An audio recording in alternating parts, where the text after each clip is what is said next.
Perfect. I'm going to briefly introduce our workshop leader. So Tomoko Deguchi is a native of Kobe, Japan, and is a professor and coordinator of music theory at Winthrop University in South Carolina. Her research interests include the music of Tōru Takemitsu and other Japanese composers, musical form in the 20th century, music narrative, American composers, film music, and intersections between music theory and culture and aesthetics. Her articles appear in the Journal of Film Music, Indiana Theory Review, Journal of Music Theory Pedagogy, Modeling Musical Analysis, Global Musical Modernisms, Athens Journal of Humanities and Arts, the Encyclopedia of Popular Music of the World, and she is currently working on a monograph on Tōru Takemitsu's music. She has presented papers at the Society for Music Theory, American Musicological Society, numerous regional music theory societies, and national and regional conferences of College Music Society, and has also been an invited guest at other institutions. She is also active as a member of several professional organizations and remains active as a pianist specializing in contemporary music. And the title of her workshop today is Analysis and Application of Japanese Concert Music. Can you tell me about me?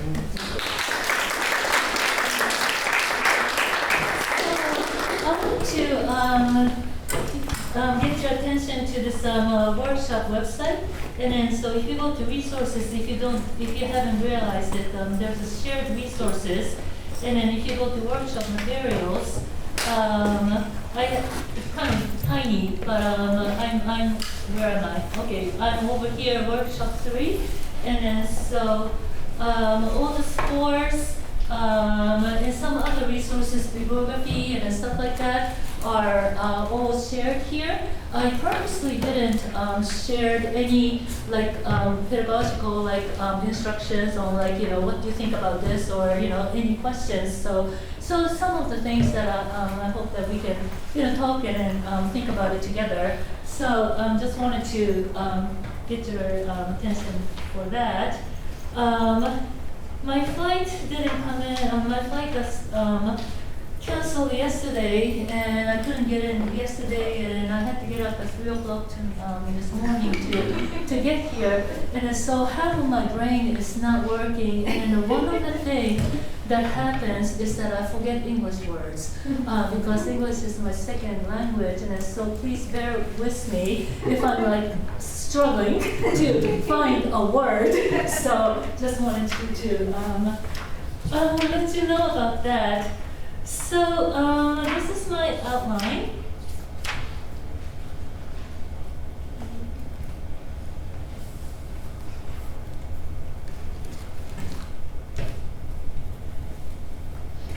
So I just wanted to talk a little bit about my background.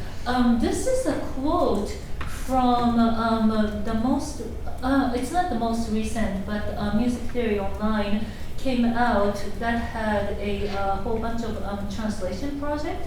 It's called Music Theory in the Plural. So this is a quote by Sami Abu, I'm sorry if I'm mispronouncing his last name, Shumeis, for Liam Hines Tawa's translation, Koizumi Fumio on Nuclear Tones. So Sami wrote, quote, Japan, like most countries in the global south, colonized by Europeans, but to be accurate, Japan was never colonized, but accepted European cultural hegemony. It did so even more strongly after suffering the twin genocides of Hiroshima and Nagasaki. European-style political, economic, academic, and cultural institutions became seats of power in Japan, as in other countries in the global south, and individuals around the world found it necessary to advance in those institutions in order to have any social power. Many embraced this modernization and rejected their native cultures. Still, others attempted to re-embrace their native cultures, but without decolonizing their minds from the unconscious hegemony of Western philosophy. So this is what I struggle more recently. So I grew up in Japan in the Western Euro-centric culture, and then my parents' generation grew up in post-World War II, which had a strong I guess, against the Japanese traditional culture and like kind of like almost brainwashed that anything that comes from America, anything that comes from Europe are superior than what comes from or what used to be the traditional Japan. And then so I grew up in that culture that kind of rejected the Japanese tradition. I'm trained as a classical pianist. I came to the United States to pursue advanced degrees, and of course, what I wanted to learn was European and American musical compositions, and then of course, Western-centric music theory. And then some other people talked about white approval, and then like now I think back about that, that was precisely me, because my degrees were pretty much taught by white musicians and theorists, and that's not necessarily a bad thing, but that kind of made me think about my own identity. And then so I have several favorite TV shows, and then one of them is Project Runway, and then another one is Top Chef. Though they are like amazing people, but those contestants like really want to promote their own cultural background, so they want to incorporate. Say if it's say a Cuban like chef, they want to incorporate Cuban ingredients. If the fashion designer came from say like China, right? They want to incorporate Chinese aesthetics and traditions. So like why not me want to promote more what came from Japan? And so those are the things that it's like only like maybe like this past 6-7 years that I've been thinking about that. So there's this kind of a dilemma, like what I teach, what I learned, and what I'm going to teach in the new generations, that come up and then study in the American institutions, and then what do they have to, what I want to provide to them, as a music theory professor, right? So what should we teach in the theory curriculum? So to me, it's very important that you have to understand what these students need. And so my institution, Winthrop University, is a teaching institution, which means that all the professors teach all the classes, so we don't have a teaching assistant, right? And then the majority of the music students are music education majors. So at Winthrop or in South Carolina, in order to become certified as a music teacher, they have to pass this test called Praxis. And I'm not familiar with other states, what kind of like certification process that they have to go through. But South Carolina, they have to pass Praxis 1 and Praxis 2, and in Praxis 1 is like basic math, basic like reading and writing skills and stuff like that. Praxis 2 is all music. And then so they have to know the chromatic harmony, because that's going to be on the test. Like, I was looking at the test, and it said like, it had a bracket, like on an example, and then what is this chord? Number 1, 5, 7 of 5. Number 2, or more like 5, 7 of 2. And then number 2, German augmented 6, So they have to know these, terms and chords, and then they have to know the form, because there's questions about sonata forms. there's questions about, binary forms and then cadences, and then it's just everything pretty much. It's not a lot in the test, but it's basically covers everything, So I have to teach these students so they can pass the praxis 2 test as K-12 music teachers. And then also I wanted to, so basically I have to teach the pitch-centric and harmony-centric music theory, and so the program itself is very conservative. Now we have a separate track. It is still a Bachelor of Music, but it's a concentration. So Bachelor of Music with Music Technology concentration, and a Bachelor of Music with Commercial Music concentration. So like the commercial music students only need to take theory 1 and 2, and then theory 3 is all going to be a commercial music and popular music analysis and stuff. And then I'm not really involved in that curriculum. And then the music technology students have to take pretty much everything. So theory 1 to 4. And theory 4, and then of course I have to teach the 12-tone system because that's going to be also in the test. So it's all basic stuff, but they have to. It's a multiple answer questions, but they have to know how the 12-tone system works.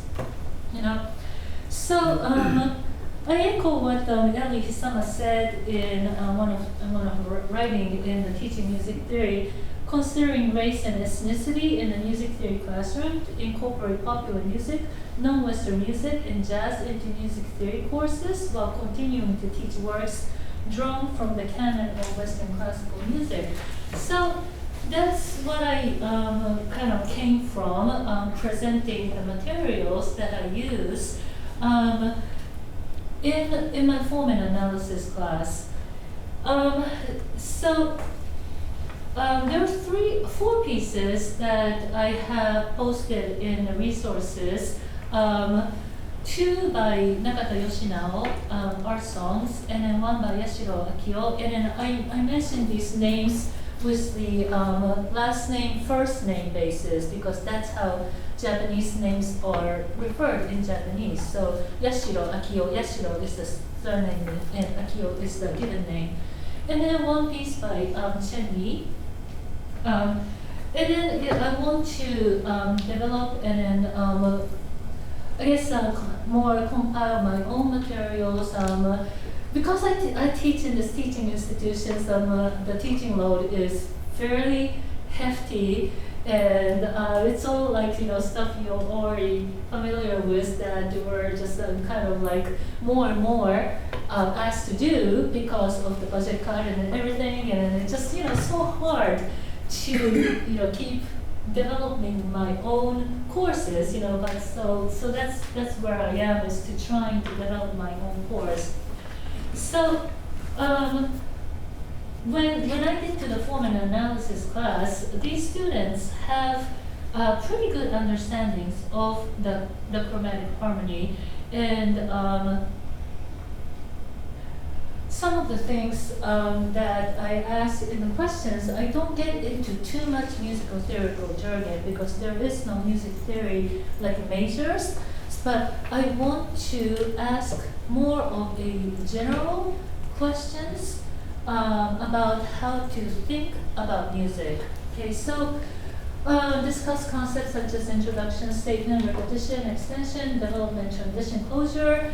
So if you look at more of a musical theoretical, analytical writings, there are a lot of very strict terminology and vocabulary, but I don't get into that at all. But I want the student to think about what does it mean by introduction. Okay, why is this piece have the sense of introducing a more substantial musical entity, right? Why is this particular part of the music called a statement? Why is that? Why is it for transition? Like, what are the musical events that convey that sense of transition? And it's not just like modulation. It's not just that, it could be a texture, it could be temper, it could be, rhythmic, like iteration, it could be anything, right? And it's so that's what I would try to focus in form analysis, not too much of a theoretical jargon. And so discuss how the boundaries of sections delineated, how is the sense of conclusion achieved. First, music that I want to introduce is more of a tonal style. So of course there are cadences, more traditional cadences. So we'll talk about the cadences, and then we'll talk about the melodic endings and stuff like that.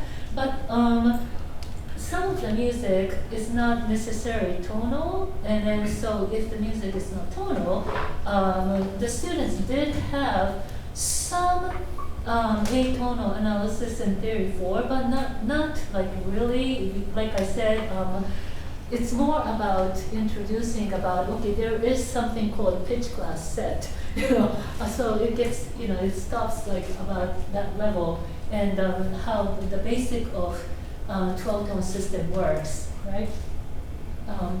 So if my students want to continue in music theory, they know at least that they have heard about these things in the undergraduate level.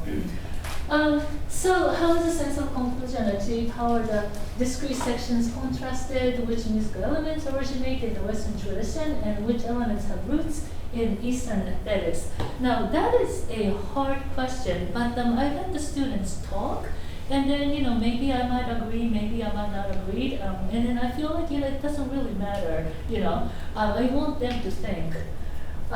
Since East Asian composers' concert music was composed in the 20th and 21st centuries, I want to talk a little bit about the history of the modern Japan. I also discuss pitch derivations, compositional techniques, and whether the music is written in tonal, impressionistic, atonal, serial style, etc. And then the other questions: how is the music different from the expected formal model, and then establish the characters of the European classical video? So, for instance, like, I teach the ternary form, right? And then it's just like A, B, A. You have a statement, and then you have a contrasting section, and then you have a restatement. That's about the extent that I talk about. And then we look at some of the more typical ternary form. And then I give them this. Okay, so I have to go back and forth between.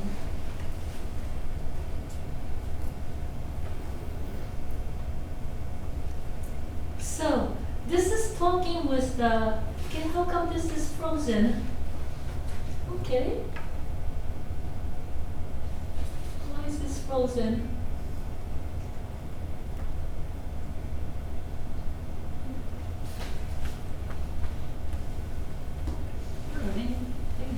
Unfreeze.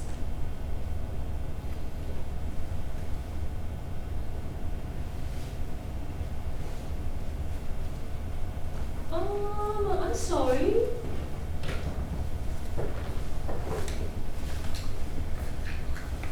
No,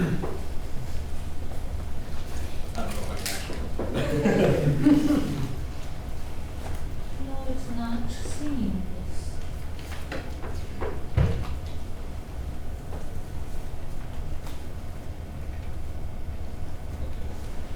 Okay, it's unfrozen. Thank you. But it's upside down. Yeah. Or are we upside down? You're upside down, yeah. So this is the talking with the medicine, and this is one of the score that I have. And I'm gonna go ahead and play this for you. Okay, sorry.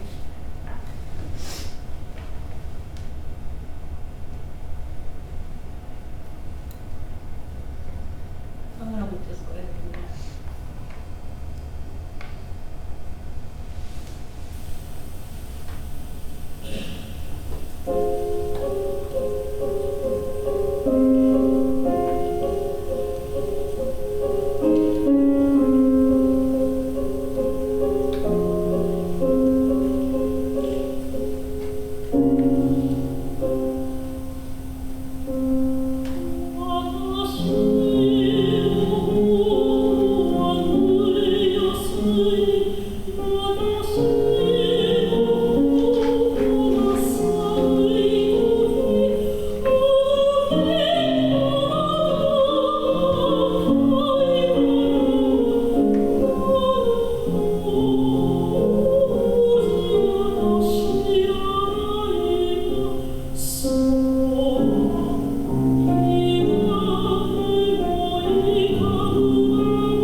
to use the document camera because I just like to,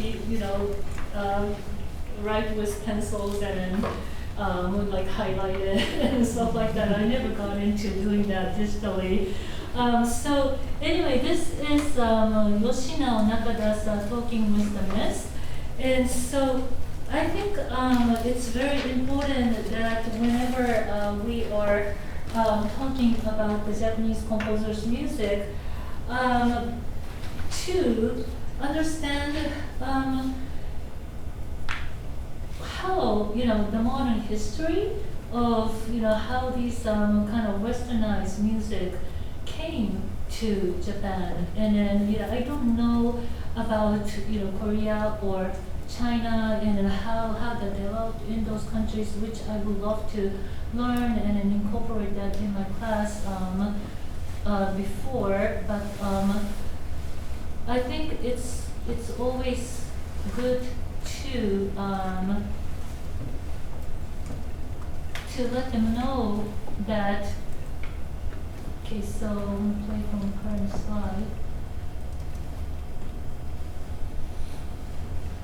That how the West came into the East, and then because the West kind of inserted themselves to the East, and then basically Eastern countries adopted the Western, musical idioms.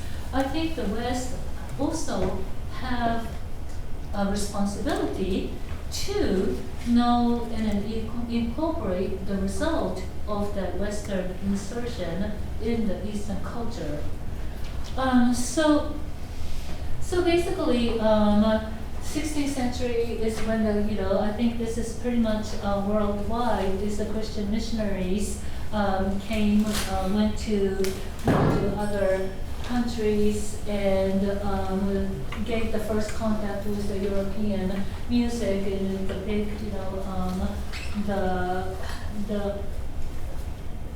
the sales, explorers started in the 16th century. But the one big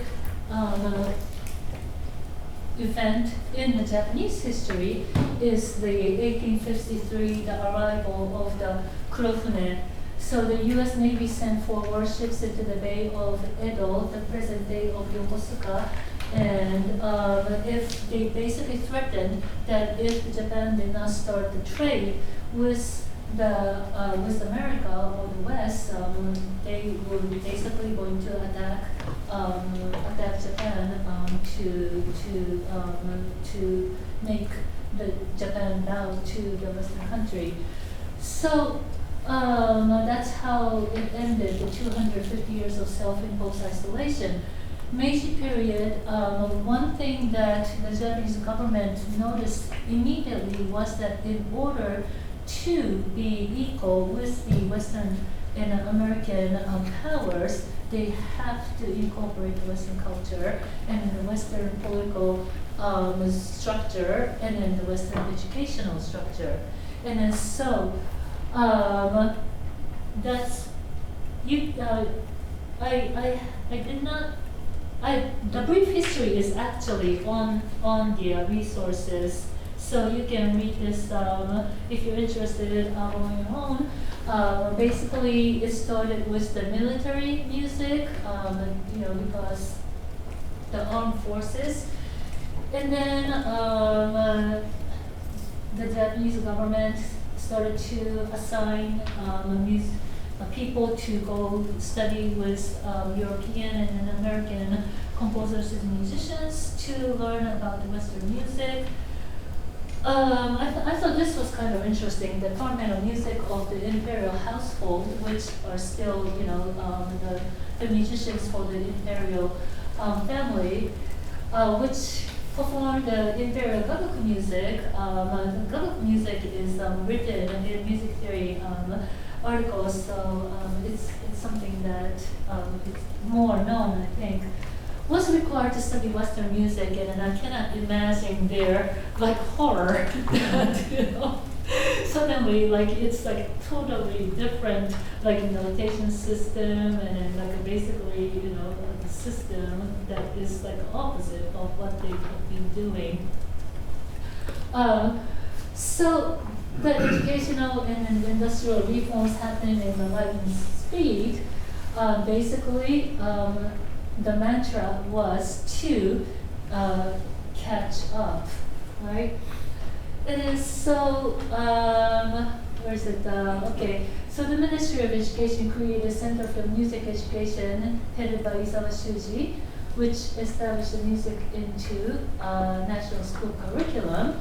And so adoption of Western ideas in the field of education was guided by Confucian criteria, which holds education encourages mental harmony.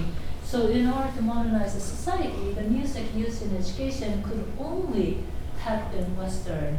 And so I think it is a little bit changed now, but it has been that, okay, the music curriculum was like, I never learned about the Japanese traditional music in the music curriculum educational system. That was like a separate people, like, separate people who specializes in that area.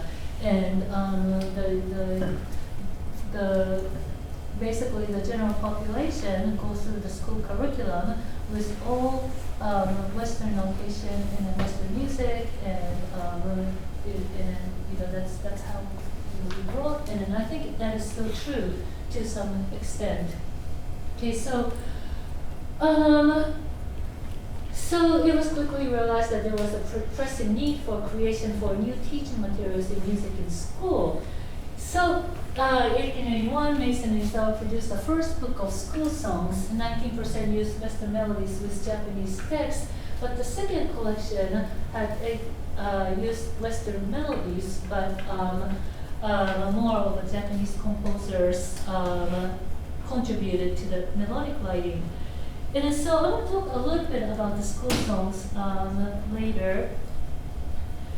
And then so the Meiji period goes to 1912, period of importation of Western music.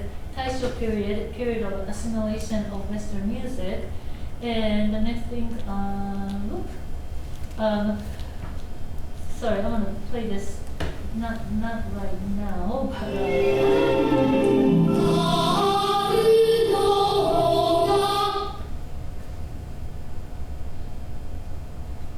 okay, so I wanted to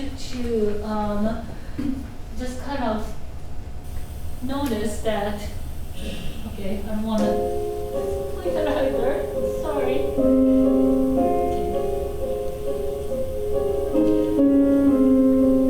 Is notice that the music that we just listened to was written in 1960, and then the Akio Yashiro Sonata for Piano was also written in 1960, which has a drastic stylistic difference.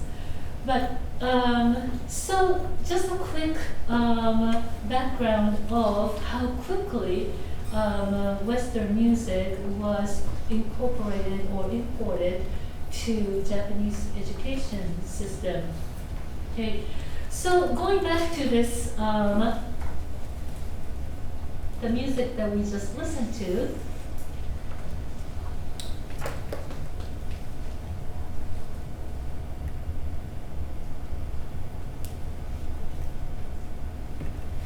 So what did you feel like if you did not know that the composer of this music is Japanese, would you guess that, or if you didn't hear the word, if you didn't hear the word, or if you didn't know the word, that the word is Japanese, would you feel that this music was composed by Japanese composer or not?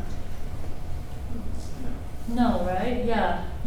So like Nakata Yoshino, he's like composed like 3,000 songs, like school songs and children's songs, and then like art songs, and then some of them are very atonal, but some of them are very tonal, like this one.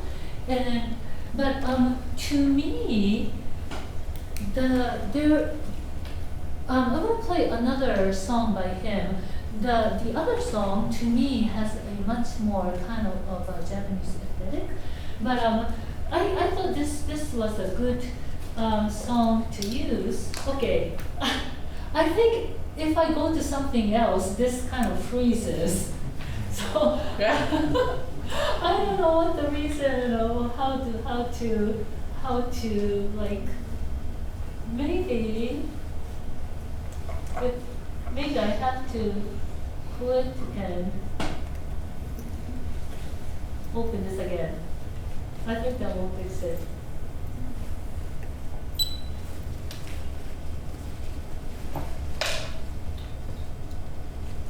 So,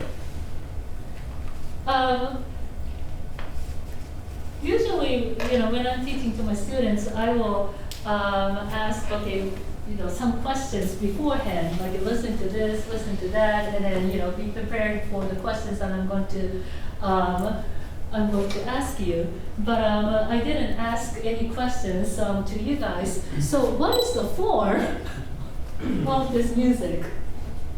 If you okay, now it's not seeing this. Are you asking like strophic, A-B, Yeah, that sort of thing? Yeah, like, that kind of thing, yeah. Ternary, binary. Ternary, binary, yeah, that kind of thing. So, I don't know why this is not behaving. Sorry, let me try this.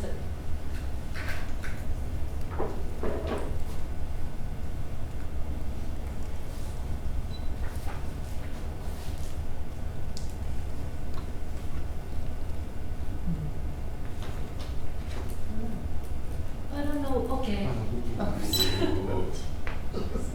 Yeah, I should have asked the question first, but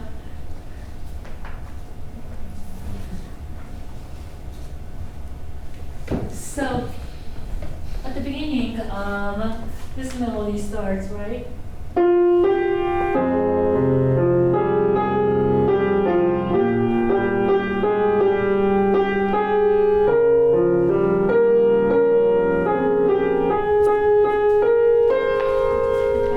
And then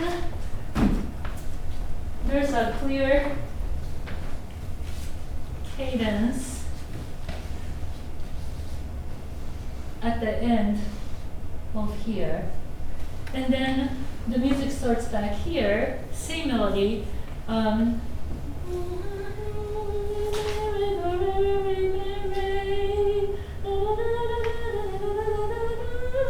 then there's a clear cadence here.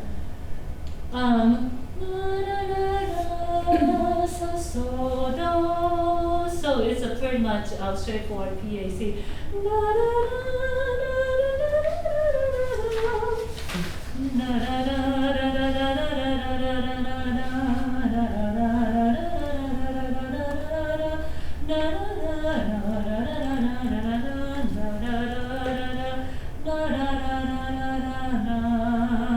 Piano has an echo. In the meantime, goes back to what key? F minor, right? So this part, I'm sorry, change the key. A flat major. So this part is in A flat major, right? And then so after the repeat, sorry, change the key, but back to F minor. So would it help if I kind of play this again? Or Yeah, if you want to, I can have this. I'll follow the score, so you can play. okay, I can play.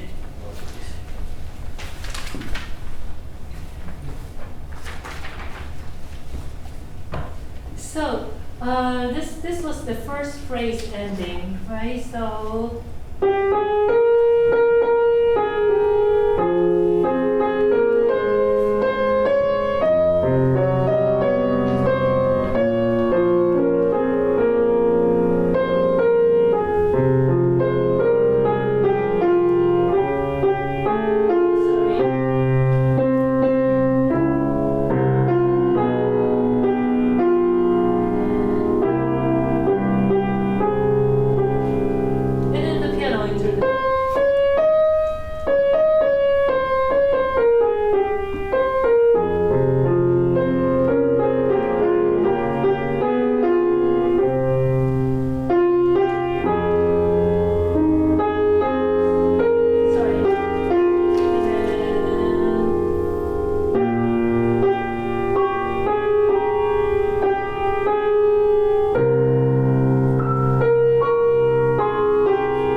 repeats and then does the F minor, right? So this is very similar to, thank you so much, similar to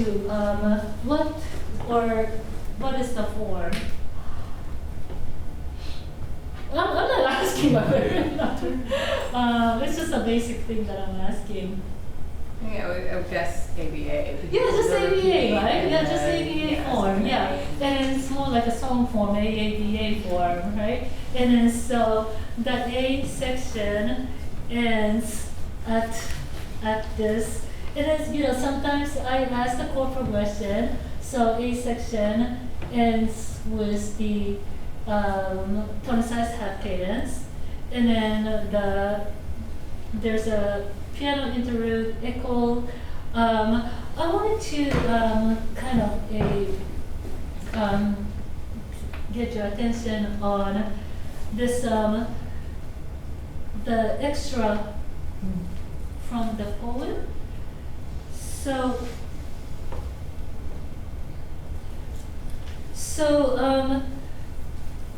This is the translation, and then this is also in the resource. But the last line and then the first line of the next section basically repeats the words. The day I fell in love in the mist. This is the A flat major section. I fell in love in the mist. It kind of repeats the words. And then so there's that kind of like a piano echo that echoes the ending of that last part of the vocal. And then the next section starts with the repeat line in the poem. And then so there's kind of an interesting like repetition, that some students notice and then some students don't notice, that kind of thing. And then so the second verse ends with the same kind of harmony, tonicized 5/7, but then it's a PAC. And then so you have a half cadence, A prime with a PAC, and then you have an A flat major, the B section, and then the A prime actually returns. And then so it's kind of like a modified or expanded version of the song form. And then so one of the things that the students have trouble with this is the repeat. And I have to tell my students that don't look at the score, listen to it. Okay? If you listen to it, then you can hear the melodic beginnings that repeats, and then the A flat major, the different contrasting melody and contrasting key starts, right? And then during the piano interlude, marches back to F minor, and then the A melody starts back. But because of the last A prime is not written out, they say that this is a ternary form, and then just kind of looks at the verse that this is A, that's the B, and then that's A. And and then so it's I don't know if it's like if you have the same problem or not, but I have a hard time that what the couple form conveying what the couple form means, because it only has A and then B, and it says the couple. Now this is basically exactly the same thing. It's a da capo form, and then so I have students telling me that okay, but the last ABA, that A is not on the score, and I'm like, it is on the score. It just it says the couple, right? And then so I use this for kind of like asking students about what are the piano melodies and how they correspond to the vocal melodies. And another thing that I have a hard time with the student is that where does the phrase end? And so I'm sorry. I think I need my assistant here. Sorry, I wasn't really, thinking through this. Sorry. So I talk about phrases. And then so at the beginning,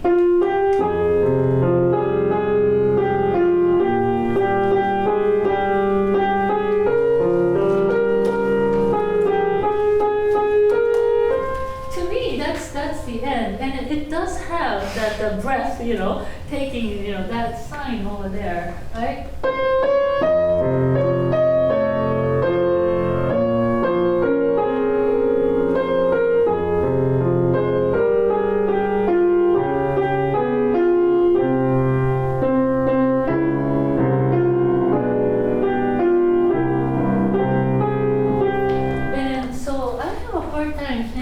Students figuring out where the phrase ends. And then so, there is no black and white like formula in form that if this happens, that's where the phrase ends, right?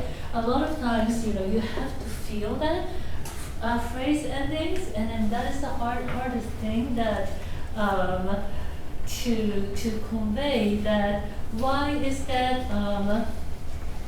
私の頬は濡れやすい私の頬が寒い時 And then I want to take a big breath あの日あなたが書いたのは And I think maybe because I have the advantage of understanding the Japanese but I think musically I do think that is the end of the the phrase ending. But then another thing is that is a typical 4-measure phrase. But then you have 1, 2, 3, 4, 5, 6 measures after that. And then so they are kind of like really ingrained that the songs has to be 4 plus 4. And then so these are the things that I ask the students, and then like how they feel, and then I make them sing the melodies and then things like that. So that's one of the Japanese songs that I make a great use of it with all the things, and then of course I show these translations and then how the music corresponds to the words, and then the A flat major, these words, why is that A flat major and then not F minor, and then kind of like ask them to think about the meaning of the music, and then how the music corresponds, and then of course I do some chord analysis. But this other song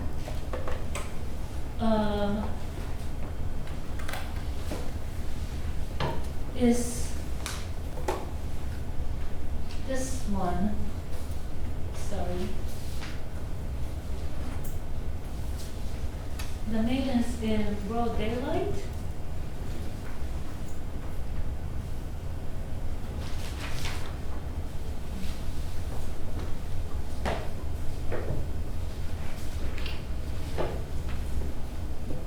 Okay, so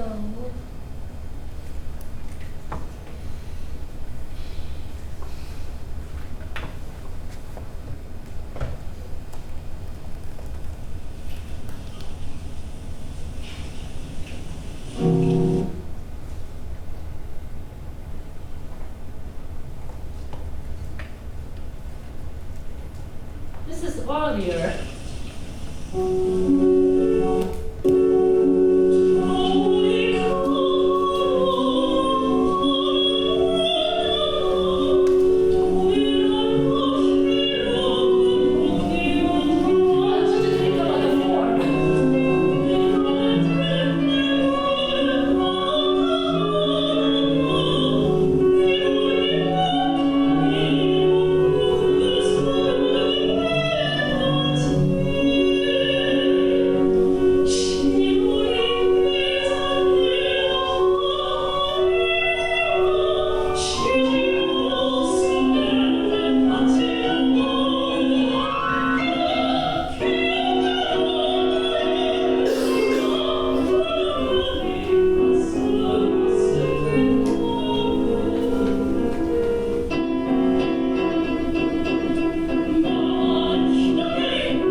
So this is also in ternary form. So it's very different. You know, to me it sounds very different from it's the same composer, right? But this one is earlier, written in I think it was in 1950, so 10 years earlier than the first song that I played. So the it's kind of very I don't know,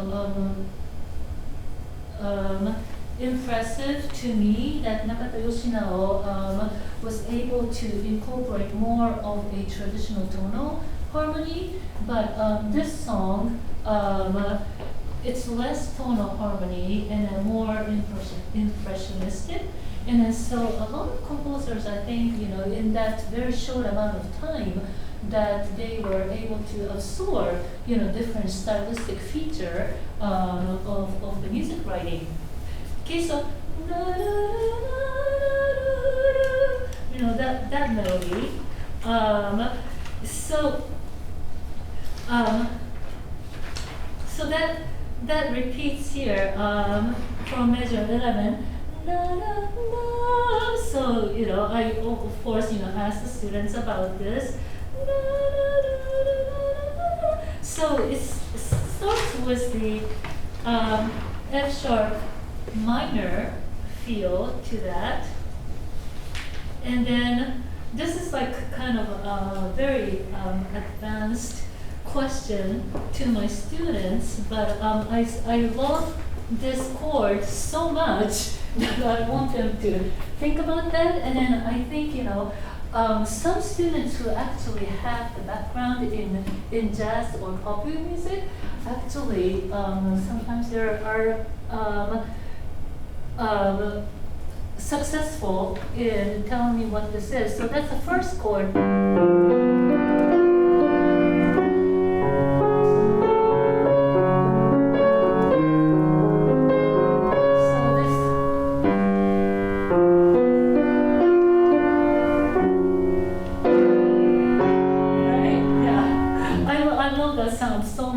Yeah, so, you know, in some textbook, you know, that is considered the German argument is 6, resolving to the 1, or it could be some you know, jazz people would say that that's a tritone, yeah, substitution, yeah. So, yeah, so I like throw in some, you know, chords from this music. But it's modal, you know, the first part, and then the third part is F sharp, you know, modal. And then, did anybody notice that starting from, so like I mentioned that the mode changes to F sharp major from here, and start the same beginning.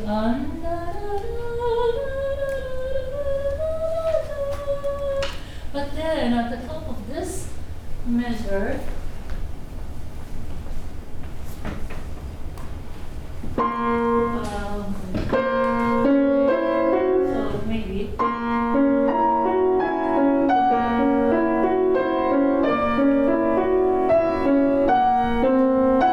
So that's a, sorry, that's an, is that a, so,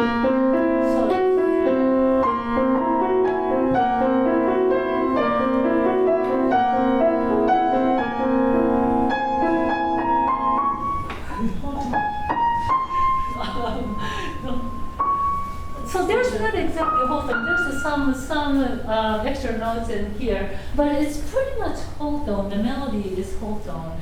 And so the middle section is all whole tone, and then I have my cheat sheet here. Once again, let me find my cheat sheet. Where did I put it?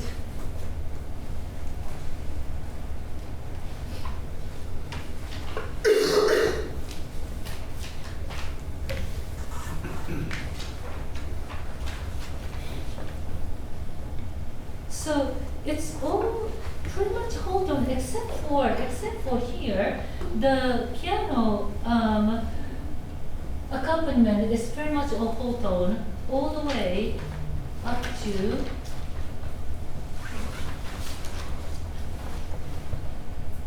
this measure. So these measures, it's all whole tone zero, but these measures, it uses the other whole tone melodies, and so it's that two measures that not strictly in whole tone zero. So I asked the students that, okay, what is the pitch materials in this middle section, and then find the two measures, that in the melodic voice that kind of moves away from that whole tone zero. And so once the students can answer that, I ask the reason for that, and then what do you think? And so I try to ask questions. Some of them have exact answers, but some of them are more about what do you feel, what do you perceive, and then so that these two measures are actually starting from measure 21. This voice of heaven, and then up to here, the dreams. So the voice of heaven brings in midday and then dreams, and then so kind of point that to that particular two words of heaven and then dream, and then so that those two words must have some significance to this particular part of the music, that the vocal moves away from the pretty strict whole tone zero. So my next question is that, okay, where does the B section start, right?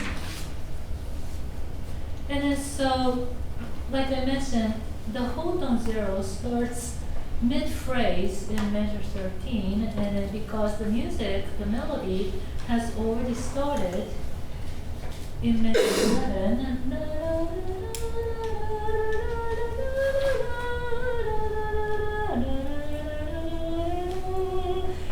so it's a continuation from that measure 11.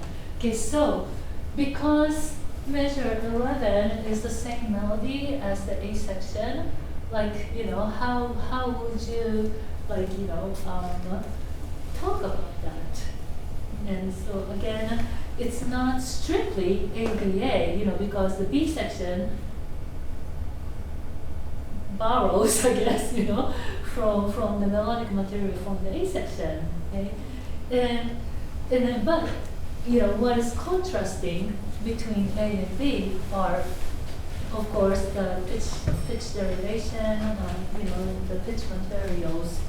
So, so these are the things that I kind of talk to my students about, that I want you to know about the history of modernization of Japan, and then how the music is incorporated, Western music is incorporated. This particular composer,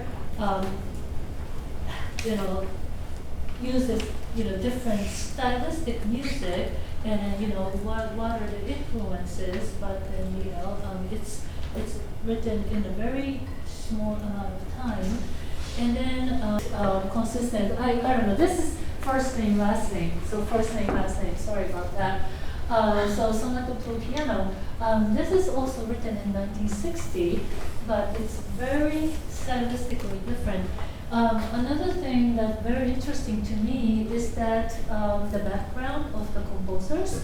So Yashiro Akio is academically trained, and then so he went to study in Paris. He studied piano. He studied harmony with Nadia Boulanger, and then he studied counterpoint with some other people who were teaching at Paris Conservatory at that time.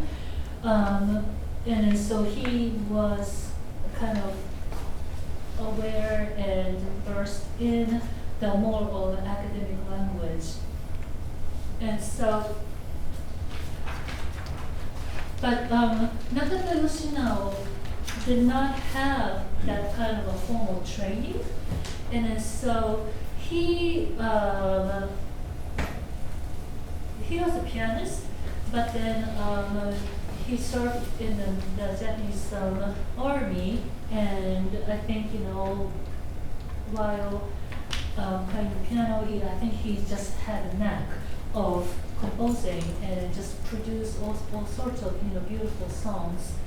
And then so the next music that I wanted to talk about, and then I give this to my students after we discussed the sonata form. And again, I don't get into the jargons of the sonata form. Again, I'm just introducing the basic concept of the two contrasting elements in the exposition. And then of course, I do introduce the typical sonata form, Mozart K333 or 2, I think there was 2 maybe. Just to kind of make them see what the sonata form, like typical sonata form looks like. Okay, and then I play, of course, other music, and then I play this.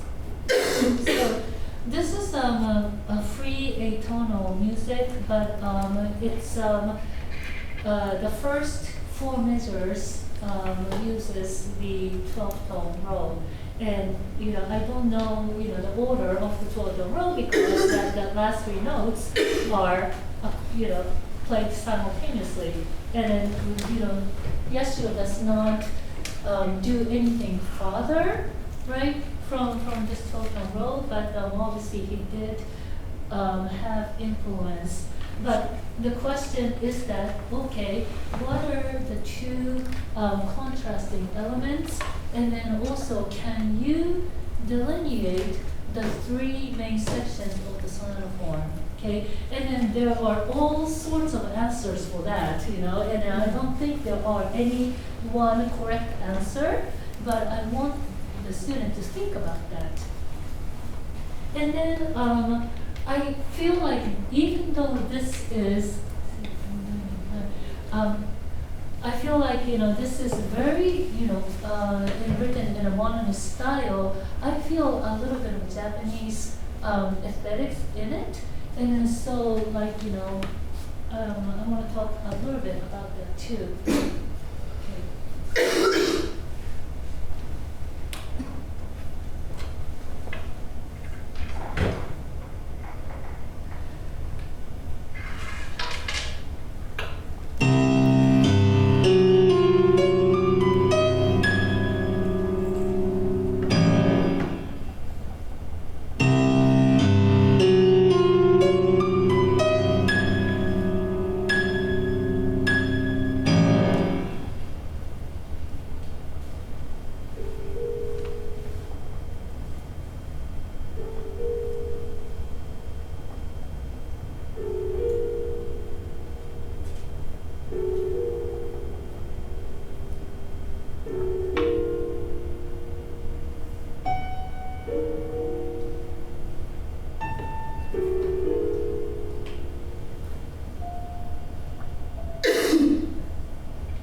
So that's the first movement, and I don't have the, oops, not that.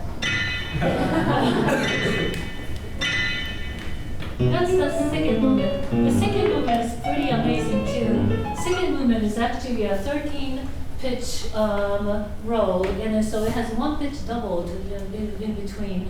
And then the third movement is the cyclic form, so it uses the second theme, this theme, well, you're not seeing that. This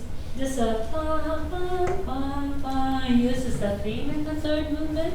So the first movement is not as I guess emphasized as the third movement, but to me, this piece, like I mentioned, that it's very like modernized, but and then it's written in 4/4, 5/4, 4/4, and then it has this adagio part. It does have the strict rhythmic thing.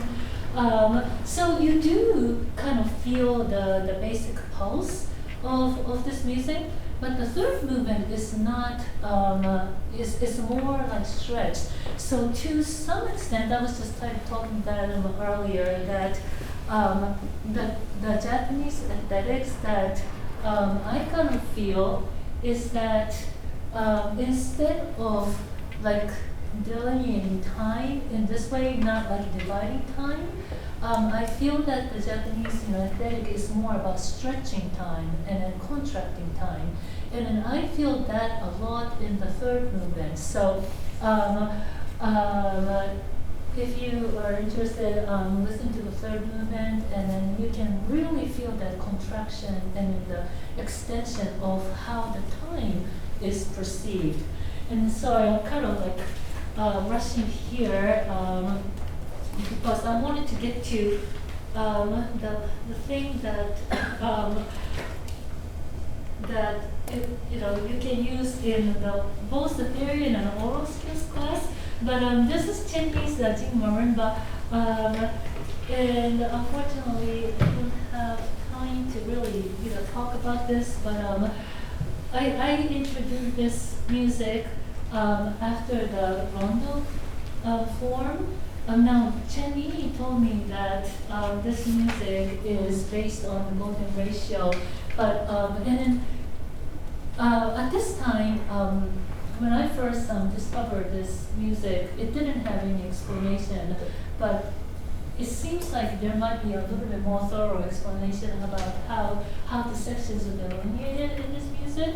But to me, I think there is this strong statement, so I said statement, and then the repetition.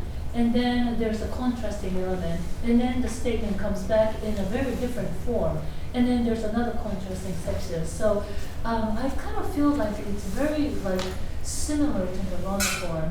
And then again, there is no right or wrong answers that where the A section starts, where the B section starts. And so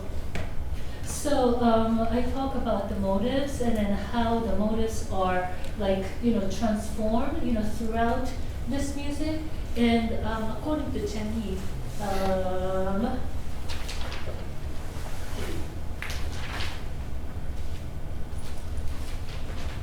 okay. So she said she consciously combines Chinese music and Western music, and many parts of Jing marimba are reminiscent of unhemitonic sonority. Jing from the title is a shortened from Beijing. The official Chinese title of this piece is Beijing Jiao. I'm sorry if I'm not pronouncing it correctly, but tune, Beijing tune, in which Jingdao means Beijing opera tune. The opening recording Ascending Leap of the Seventh is taken from the tune played by Jing Fu, the fiddle, please correct me, which is the lead accompanying instrument in Beijing opera singing. And so again, I take this opportunity to show a little bit of Beijing opera fiddle tunes, and it's just there's only a little bit and so much that I can do, and but again I feel like I have a responsibility to let the students know like what came out from the incorporation of the Western culture into the Asian countries. And so, so this is something I use for motivic analysis and how the sections are delineated because of the texture, okay, and then because of the motivic contents to it, okay. So the last thing I want to do is to play this and.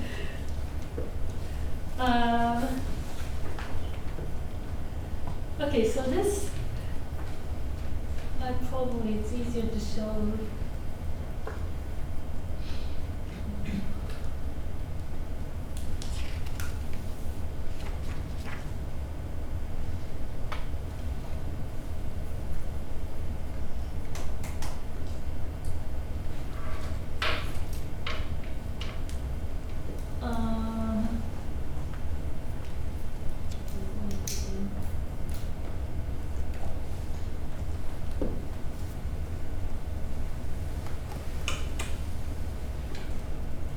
Okay, so this one I do have that on the resource. Sorry. No, actually, I'm sorry. I put it on the PowerPoint.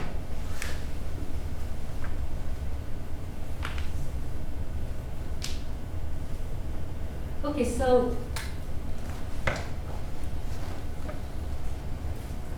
the this set of score is on the resources, so it's in this order.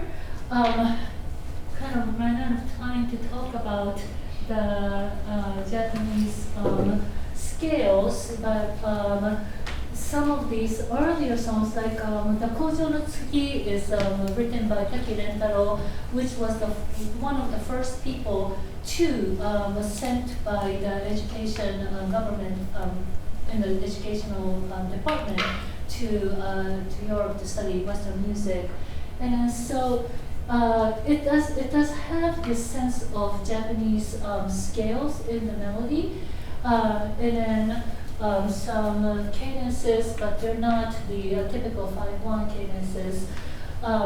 Manjushage is also the very Japanese sounding Miyakobushi tune, C and G as nuclear tones against the C minor harmony. So there's a little bit of contradiction between the melodic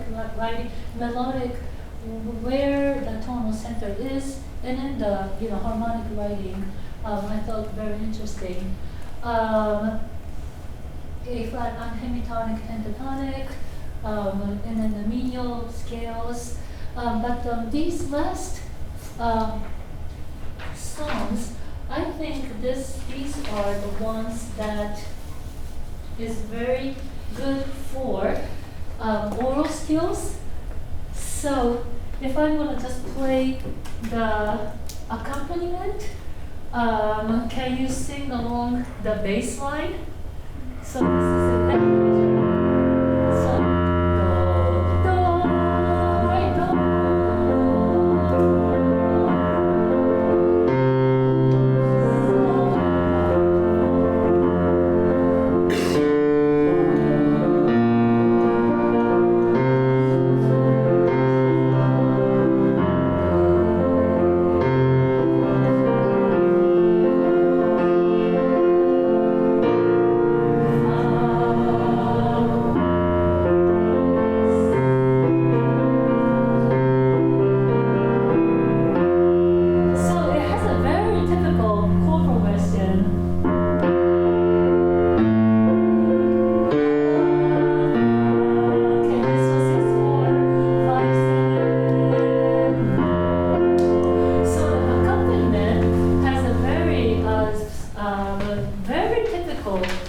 progression. So I think, this is very useful for the oral skills, not a very dry, chord, but actually hearing them.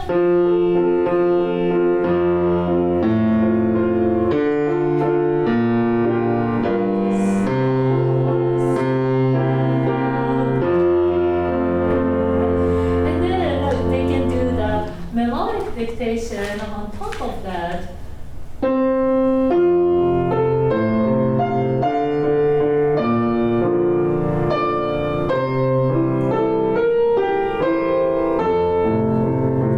Perfect authentic cadence, right?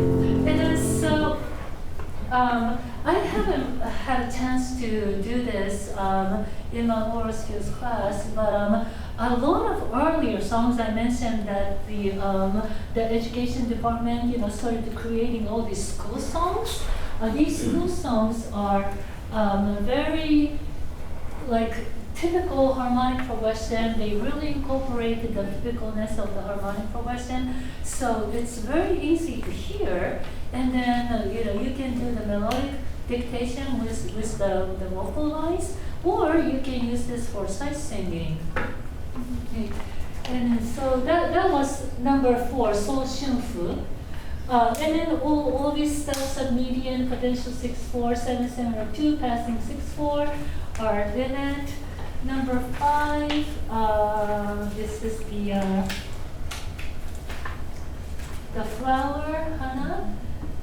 This one you can do the baseline dictation.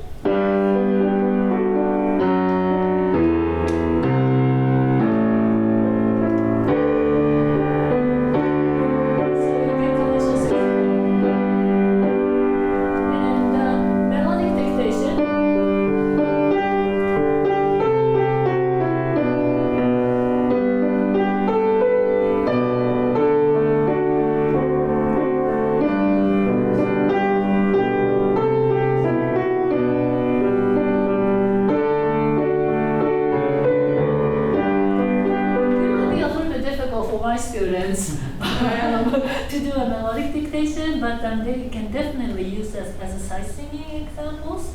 So, so that was flowers. Hamachidori, this I think my students have a hard time hearing the passing tones if it's embedded in the texture. If it's not a direct passing tone. So for instance, this is the melody. Accompaniment, sorry. So we have a neighbor tone.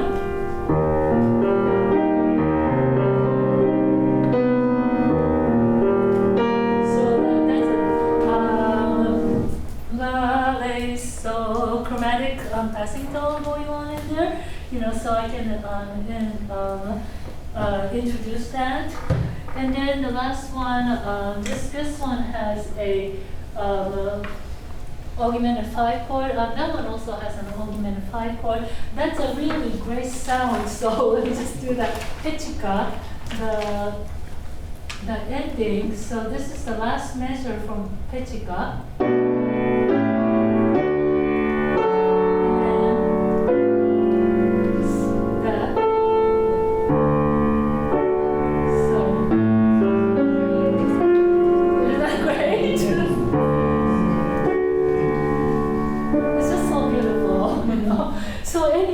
I'm sorry, I wanted to take a little bit more time with questions and comments and stuff, so I still have 7 minutes. So please, any comments, any questions? I really, really want to hear what you think.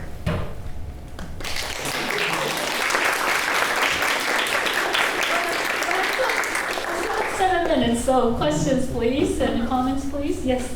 I'm thinking way back to when you were asking about phrase lines.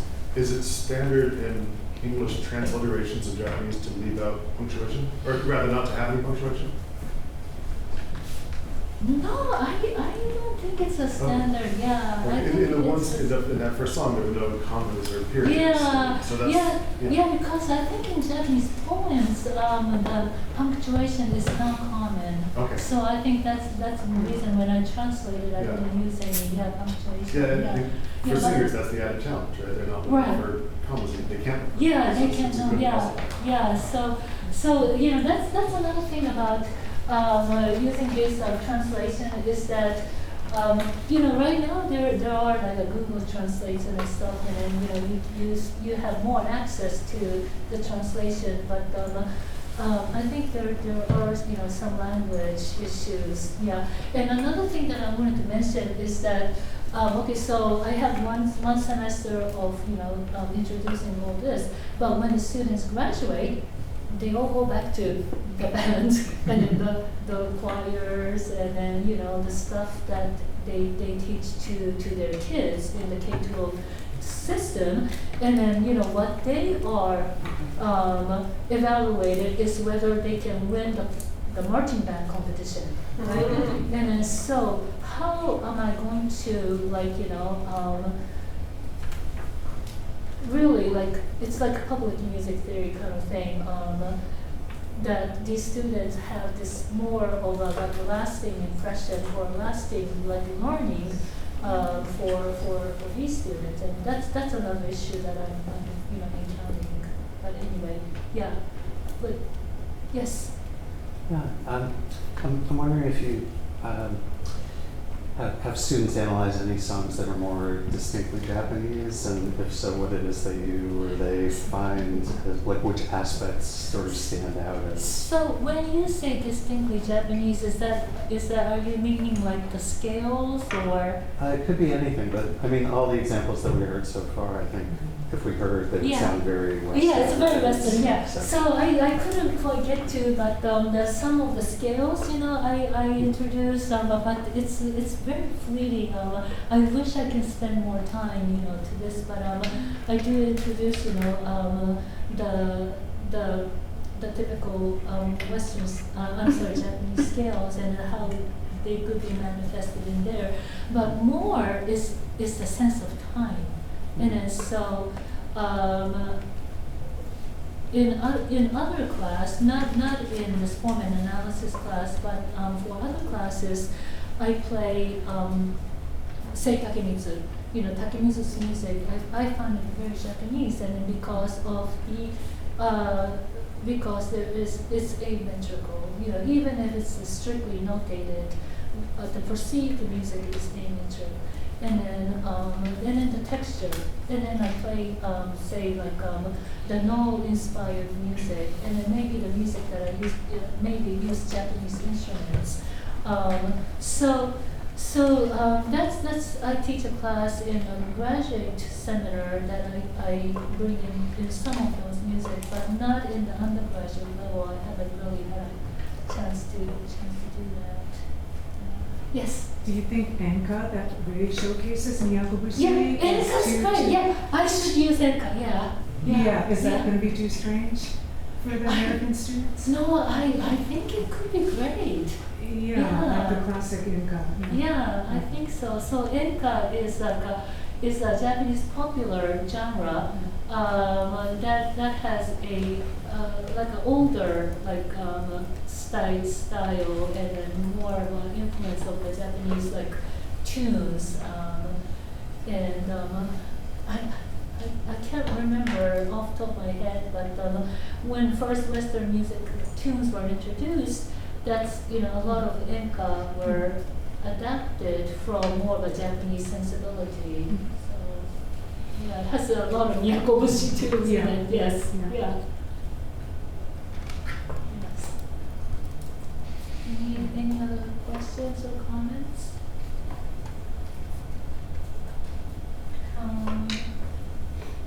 Okay, so yeah, thank you for listening, and I really appreciate your attention.